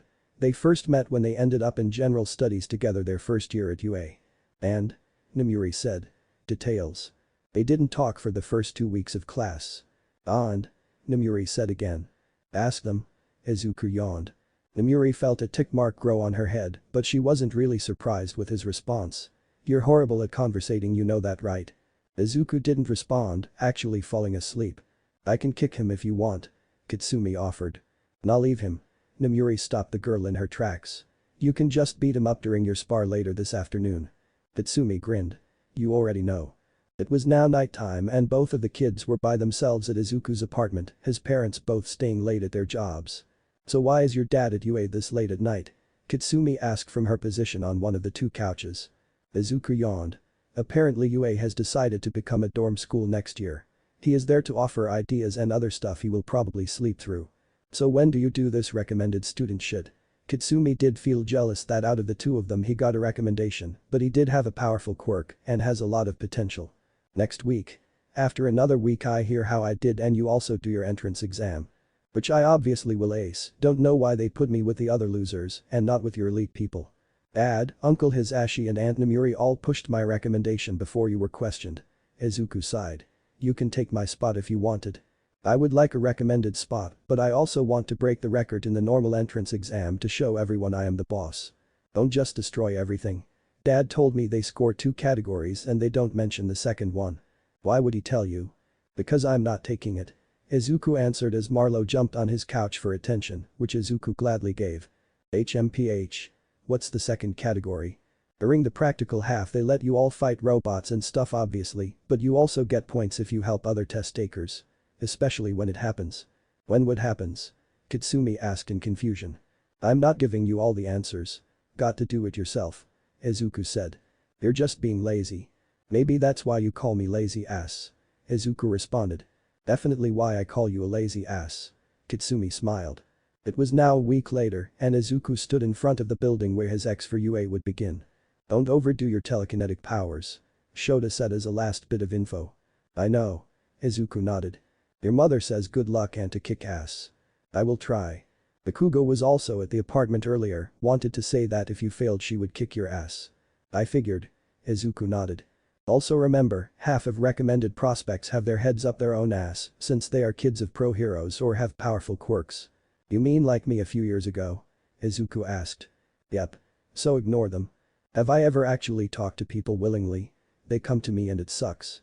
Izuku said. Anything else? For some reason the loudest person possible always finds the Izawas of their time and will attach themselves to us. It's a curse, you can't fight it, I tried and he is my best friend and your godfather. What do you want me to do about it? Izuku felt like it was impending doom. Go with it. They learn to be a little quieter around you. I already have Katsumi as a loud-ass friend, shouldn't that count? Shota shook his head sadly. I'm sorry but with you I feel like it will be different. That's not fair. Life's not fair. Shota nodded. He nudged Izuku to the door of the building. Take your test now. I know you will pass. Izuku had a small smile. See you dad. Izuku entered the building, ready to take his test for UA. Izuku bit back his groan at how loud it was when he entered the first testing site. It was one of the larger rooms in the building and had multiple seats for the written portion of their test. As much as Izuku didn't want to put in extra effort he knew he should focus hard during this test. He could however find his desk and sleep until they told them to begin, that would make people lower their expectations for sure. Hi, I'm Inasa Urashi. Someone yelled to the person next to Izuku, who Izuku ignored because he wanted to sleep. Isn't it great to be here? The girl Inasa was talking to looked startled by his loud enthusiasm. I'm Momo Yaoi Rozu, it is nice to be here. Momo said. Inasa had a smile. I love meeting new people and learning about them. If it isn't too much can I ask you what your quirk is? I can go first. My quirk is. It would be smarter to wait till later to say your quirk. Izuku didn't know why he opened his mouth. He didn't raise his head from the desk however. Inasa stopped and looked at the disheveled looking boy. Did you not sleep before coming here? Are you that excited? Inasa asked with barely hidden enthusiasm because he believed he might have found someone more passionate than him about this. Izuku replied with sarcasm. Yep, I haven't slept for a week. Inasa's grin got bigger. That is the type of excitement and passion I live for. I thought I was excited, barely getting an hour of sleep last night and here you are with no sleep for the past week. Izuku wondered if this guy didn't understand sarcasm or just was too excited at the idea of someone else being as he called passionate. Either way, Izuku should be smart and drop the conversation before his dad's words become true. I need to sleep now though, so please quiet down. Izuku asked. Inasa nodded. Right. I can't get in the way of someone else's passion. Inasa took the seat right next to Izuku, having forgotten he was talking to the girl Yaoi Rozu. Momo looked confused for a second before going back to her encyclopedia. Hello, prospects of the UA recommendation exams. The mouse bear hybrid known as Principal Nezu greeted the students as he entered. Half of the students greeted him, including Inasa, who waved. Izuku had picked his head up but was still half asleep. We have a few challenges here today to help us whittle down to the 6 of you that will become the 6 students who will carry over to UA first. We have the written test, which we will stop once we have 60 of you with a passing score above our limit of 90%. Please do not rush, as just because people finish first doesn't mean they have the agreeable score. After that, the 60 people will be split into groups of 10 for the next challenge, which will be a teamed effort with 5 two-man teams made up of that 10. After that we will have the final challenge, which won't be revealed until that moment. I also want to mention that as it is normally done every year, where the recommended students are split down the middle to be separated into our 2 hero course classes this year, much like how we changed it from 4 prospects to 6, we have changed another standard. The 6 people will not be shifted randomly. In fact, this year on we plan on delicately picking through the next year's students and making a class that will help each other grow. So all 6 of you might be in the same class, or one of you all by yourself, it is unknown right now. Nezu paused for a second. Good luck on your exams. Everyone began their exams, Izuku yawning before he opened it. Some people gave him looks thinking he was trying to say it was easy, before they, like the test of the people, could see he looked like he needed sleep. Everyone figured he would be the first one out. 2 hours of his life wasted later, Izuku was standing next to 9 other people, not bothering to try and learn anything about them. He wasn't being arrogant, he just knew that he could ask whoever gets partnered with him if he needs it. Hey, you're Izawa, right? Izuku looked up to see a guy who easily was stronger physically than him. The guy had tanned skin, shoulder-length spiky red hair and black eyes. He couldn't guess what the guy's quirk was based on appearance, so it was probably an emitter-type quirk. Yay. Izuku yawned. Why did I have to get partnered with the sleeping one? The guy groaned to himself. You're just lucky. Izuku said as he shifted his legs. Alright kiddos, gather round so I can give you the news. Hisashi said to the 10 kids. Izuku exhaled at the thought of his uncle being the proctor for his exam. He will actually have to put in more effort than he intended because Hisashi will know if he is half-assing. Alright kiddos, the goal is the 5 teams of you must eliminate each other and be the last time here in the section of our simulated city or find the box before the others. You don't just touch it, you have to open it. Hisashi held up a picture of a gold box that had UA written on the front. We will not condone excessive or unnecessary violence. You have to show restraint and such in hero work, so it should be expected here as well. In order to eliminate someone you must hit this bad boy. Hisashi held up a black vest with 5 orange lights in a circle on the front and back. 5 times. Once your lights are out, you are out. It is not one person out and the team is out if you get eliminated, but your teammate goes on to win, you get to ride their success. Everyone must wear this, the straps are adjustable, and I will show you kids to the 5 entry points into the section of town you are given. No one enters until I give the okay. Anyone enters early, I will disqualify you, and you won't get to ride the coattails of your teammate if they win. Final note, once again first 2 with their hands in the box win.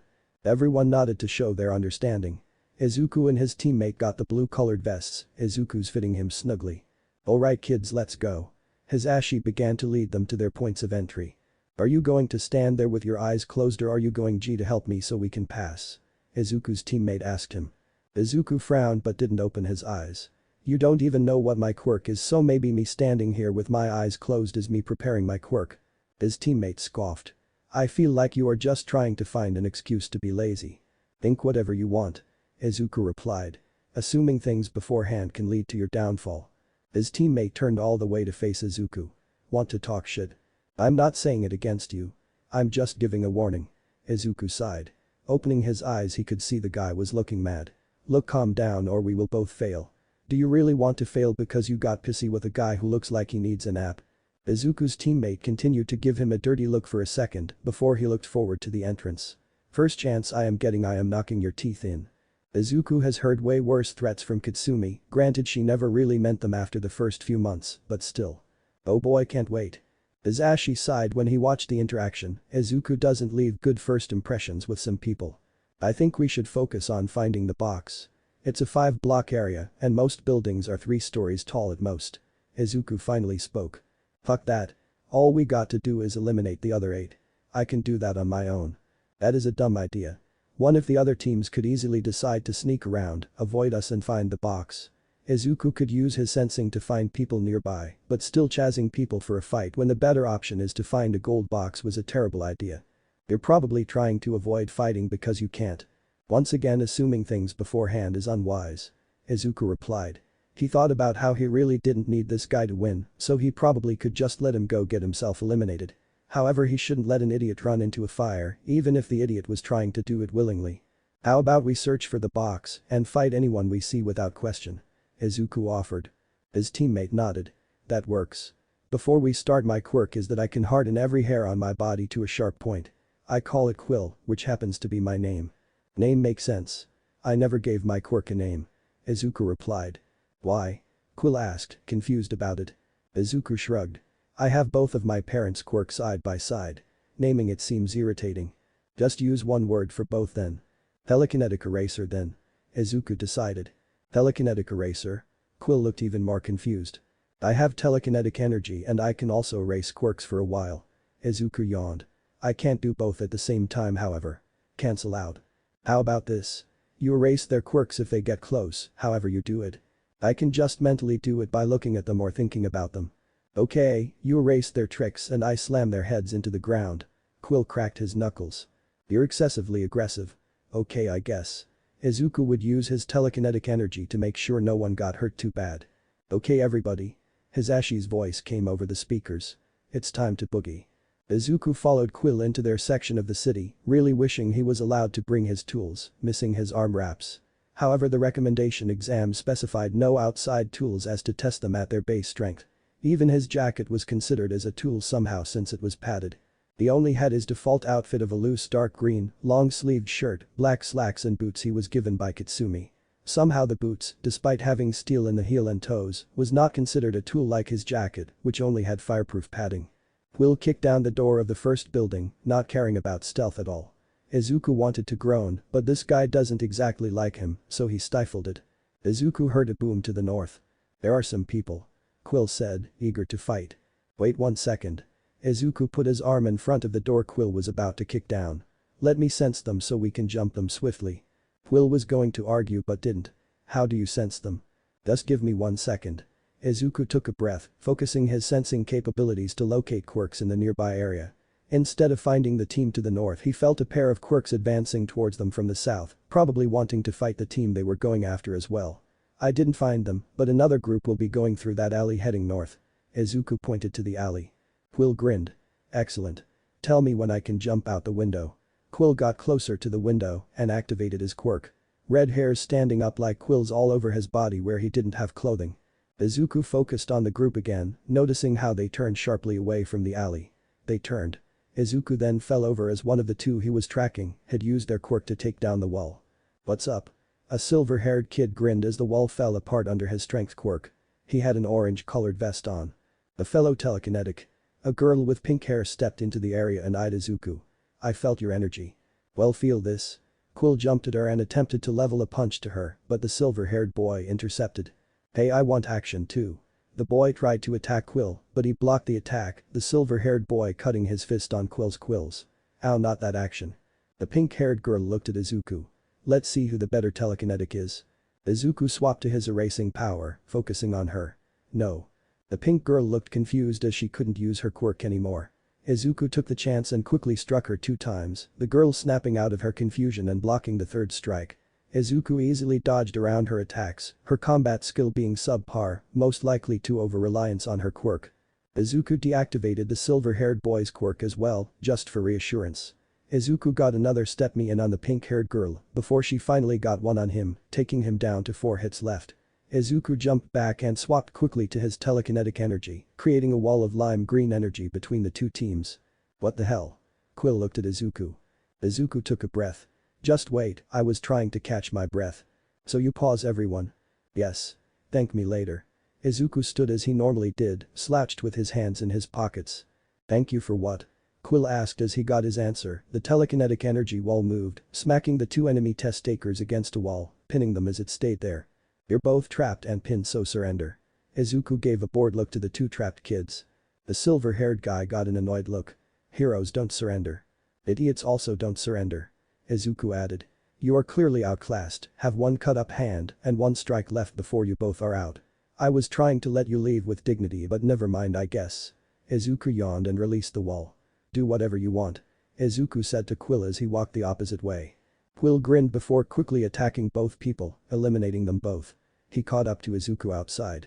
You can actually fight. He remarked. Orange team is eliminated. Hisashi yelled into his mic to announce. Apparently. Izuku said as he looked ahead. There were approximately 20 buildings in their section of city, with an average of 3 or 4 floors each. The gold box was supposedly as big as Izuku's arm, which meant it could be hidden in many places. There was no time limit for this challenge, each team had lives, and the city section was big enough that just searching would take a few hours. This was a test to see how people would act in a tense situation, where a main goal is in mind, but everything made the side goal more appealing, in just eliminating other test takers. For all Izuku knew, he could be overthinking the test, and the proctors were just making a challenge to watch them use their quirks and how they react to situations. However, if Izuku were to place the gold box, given he actually had motivation to do so, he would place it somewhere obvious, but not too obvious. He needed to get to higher ground to take a guess. Can you climb? Izuku turned to Quill. What? Like walls? Yay.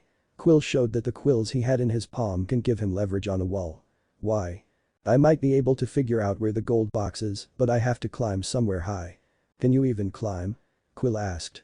Izuku stuck his hands to the wall of the building using his telekinetic energy and began to scale the wall. I'll take that as a yes. Quill began to follow his teammate up the building. Once Izuku got to the two, he looked around. This building was 3 stories tall, so the average for their area. The tallest building was 6 stories tall, being the only one at that level. Alright, so what is your plan of finding that box? Quill asked, having gained a little respect for Izuku seeing his fighting style. Give me 1 second to try and think. Izuku asked. It would be too blatantly obvious to put it in that one. Maybe the next 2 would be the best options, only 2 buildings being 5 stories tall. It would be 1 step down from a completely obvious place, but also again, Izuku might be overthinking it. What building would you think the gold box is in? Izuku asked without opening his eyes. Quill looked at the buildings around them. The tallest building here is probably an obvious place it wouldn't be placed, unless they wanted us to think that it would be too obvious and have us look everywhere else to waste time. Izuku sighed.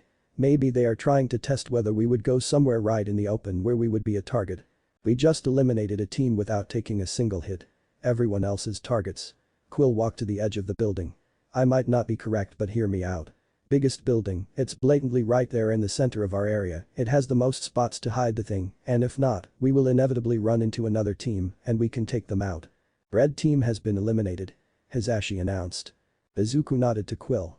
If anyone is there, I can use my sensory ability to warn us. Is that thing just for people? Quill was about to ask why Izuku couldn't just locate the box with that ability. I can only focus on people or their quirks as my ability is right now. Izuku explained as he went to the edge of the building, not liking the height. Quill began stretch. Hopefully you are as athletic as you are tired. Quill ran and jumped to the building across from them, landing on the roof. Izuku, making sure not to look down, created a platform to walk across to Quill, who shrugged and began to go to the next edge closer to the central building, which was only 4 buildings away. How do you plan on entering? Quill looked at Izuku. I can create a platform for us, and we can just break a window and climb in. That works. Quill nodded as he made his thin red quill stand up all over his hands. Can you make certain sections of the quill stand up on their own? Izuku asked. Yep. Every hair on my body can become like my quills, extremely sharp and strong as steel. Quill spoke about his quirk with enthusiasm, clearly proud of his quirk. How does your telekinesis and erasing thing work? It's telekinetic energy, not telekinesis. Izuku corrected him. I can picture myself making the energy do things like my platforms. The erasing is like I can feel quirks around me and I can picture myself holding it back from working. Looking at them makes it take less energy, but I don't need to be looking at someone if they are close enough. Izuku created another platform for both of them to walk across onto the final building top. Anyone who relies on their quirk too much is going to have problems with you. Quill stated. As long as they don't rely too much on quirks, people shouldn't suffer too bad. Izuku stopped at the edge, blocking Quill before he walked off the edge expecting a platform. Give me 1 second. I don't want even a slight headache from my telekinetic energy.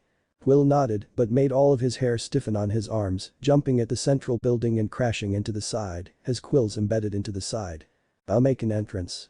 Quill released one of his arms before smashing it into the window next to him, shattering it entirely with his strength. Shuffling over he got into the opening and got rid of the glass before he began to break it more from the inside, making something Izuku could easily duck to get into. "I'm going up once you're ready." Izuku nodded, finding it odd how they were just at each other's throats, more just Quill, and now cooperating like a good team. Izuku felt ready and created a thinner platform to walk into the hole Quill made. Entering he saw they had started in an office space floor, most likely what was an actual office of probably a manager. Quill had moved towards the stairs, actually using the drinking fountain that surprisingly had water. "You airily overdoes making a fake city. I feel like this place is just missing people," Quill remarked. Izuku nodded. "Makes us be prepared for our real environment." An explosion rocked the building. "Want to guess that it is one of the other teams?" Quill had his real hair stand on edge, ready for a fight. Izuku used his senses to try and figure out where the team was. "Found them. Actually 3 of the 4 final people besides us are fighting." Quill was about to head down the stairs. "Might as well join." Izuku stopped him. "Wait, don't just. You find the box, I fight them. Only one of us has to find the box for us both to pass, right? I have my fun and you get to pass," Quill said. Izuku looked at the redhead. "Fine. Try not to get eliminated. Don't disrespect me like that." Quill went down the stairs. Izuku figured he could just start searching on the top floor for the box. Heading there the sounds of combat were definitely gone and it was quiet. The building was just a good temperature also, making Izuku think it was a perfect setting for a nap. He couldn't take one of course because he would probably fail, but the idea was so strong that he had to acknowledge it. The top floor was surprisingly empty compared to the other floors, one giant area, and all the walls were covered in full windows. Nothing of interest really grabbed Izuku's attention. Seeing it as a bust he decided to see it for some reason it was on the roof. Climbing back up the staircase he found the door to be locked. Finding it odd that this was the first locked door he had encountered.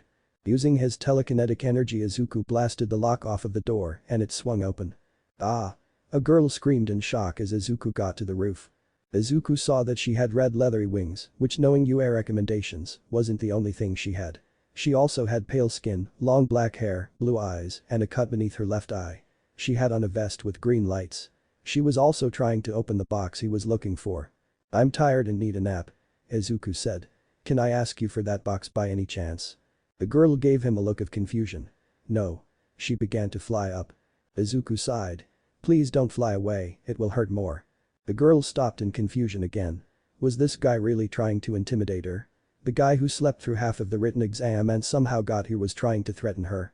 "Who the hell do you think you are?" Izuku looked below her to make sure she was still above the rooftop, not wanting to kill her when he cancelled her quirk. "I know who I am." He cancelled out her quirk, making her wings go limp and her fall on her rear on the rooftop. What the hell? She was getting more confused as she continued interacting with this guy. What was his quirk? He just blew a door wide open and made her fall from the sky without removing his hands from his pockets. "Can I have the box?" Izuku asked again. He thought there was a chance that maybe she might be too spooked by his powers and give it to him. She stood back up and got into a fighting stance. "Hell no. Doesn't matter if you can make me lose the ability to fly. I will still kick your ass." Izuku couldn't help but be reminded of Katsumi for a second, even if Katsumi had way more charm and was definitely more attractive to Izuku. This girl was like a watered-down version of Katsumi personality-wise. And one person go without a need to fight. Izuku got into the stance he used without his bands. "Hey Dumbus, we are all fighting for the same spot. Of course there is going to be a fight." The girl jumped at Izuku. Izuku saw holes in her form immediately and took advantage, going low and raising his foot to meet her chest. She grimaced holding her chest. "Seriously, can I just have the box?" Izuku asked again. The girl scowled and went for another attack, pissed off that this lazy-looking kid was not taking the fight serious. Izuku started to block her attacks, trying to form a plan to get rid of her so he can get to the back behind her. He got an idea he knew he would hate. He stopped cancelling her quirk, hoping she would do exactly as he planned. The girl noticed her wings had complete feeling again. Flapping them she quickly ran to the box and grabbed it, beginning to take off from the building. Izuku ran after her and jumped over the edge of the building to grab at her shoulders. Izuku miscalculated distance, but luckily it didn't affect his plan too bad as he ended up grabbing her bare ankle, using his telekinetic energy to stick his hand to it. "Are you crazy?" the girl yelled as Izuku dangled upwards of 30 meters in the air, his grip on her ankle being the only thing preventing him from becoming a pancake. "Sometimes I think so." Izuku responded, looking up to not see how high he was, still not comfortable with heights. He dodged a kick she tried to give him. "You call me crazy for doing this, but try to kick me off of you." "Shut up." The girl snapped. She flew closer to a rooftop, preparing her second ability to throw at Izuku to get him off of her. Izuku saw they were farther down and decided to do the rest of his plan. He quickly cancelled both of their quirks, causing them to fall to the roof below. Izuku quickly pulled himself higher in her, hitting her stomach hard to get her to let go of the box, grabbing it himself before he released his Erase Quirk, letting her quickly fly back through the air and prevent them from having a bad crash. Once he was sure he had the box, he quickly let go of her and fell, cancelling out both their quirks since they were close enough to the ground for no bad damage to be done. Umph. Izuku felt the wind knock out of him when he hit the roof. He managed to keep the box in his hold luckily. Getting up, Izuku began to move quickly into the building, blasting the door open as he went. He had to make sure he had distance between him and this girl before he tried to open the box. This building appeared to have 3 floors. Quickly he went to the second floor and found another open office space area. Izuku moved into a cubicle near the middle that had its entrance facing away from the stairs, sliding underneath the desk to have a good place to hide and open the box. If she came down there, Izuku could definitely fight her one-on-one, but he already had used his abilities enough to feel a little exhausted and there was still another challenge to go, so he shouldn't waste everything here. "The yellow team has been eliminated," Hisashi announced. It was now 2 teams, blue and green. The box had a lock on it, a 4-digit combination that Izuku didn't know if he had passed a hint to it or not. It didn't matter because he can spare a little telekinetic energy to help him crack the lock. He began to rotate the pieces, feeling a soft click with his energy every time he got the correct number. He got the final number and had a smile as he opened the box, ready to end this challenge. Before he could, a wave of black energy shook the whole room with force, breaking down cubicles and exposing his hiding spot to the girl, who looked pissed. "You're not going to play me for an idiot that easy." The girl shouted as she sent another wave of dark energy at Izuku, who created a dome to block the attack. His dome cracking just slightly from the hit. Was her quirk like his where he had 2 in 1? The dark energy was definitely something he should look out for. Izuku decided to rush things and erase their quirks, opening the box and putting his hand in it. "I won," Izuku stated. The girl looked pissed but didn't move, waiting for President Mick to announce the end of the challenge. He didn't. Izuku was wondering why Uncle Hisashi wasn't calling it when he remembered the man's words. Final note: once again, first 2 with their hands in the box win. Quill wasn't eliminated, so he had to physically put his hand in the box. Otherwise this girl could take his spot. Which was something she realized just as Izuku did. "All I got to do is get that box," she said. "Give it to me, you already have your spot." "I want my teammate to get the other spot." Izuku shook his head before jumping out the window. Izuku used his telekinetic energy to create a slide to the ground, quickly back on his feet he ran for the last place Quill should have been, 2 buildings away. "Get back here, asshole." The girl snapped as she flew out the window with speed, chasing Izuku and catching up fast. Izuku really wished there wasn't a catch right now to the test and he could just take a nap. Izuku erased her quirk in the hope of slowing her down, but she had caught into him being able to do that and made sure to give herself a boost through the air,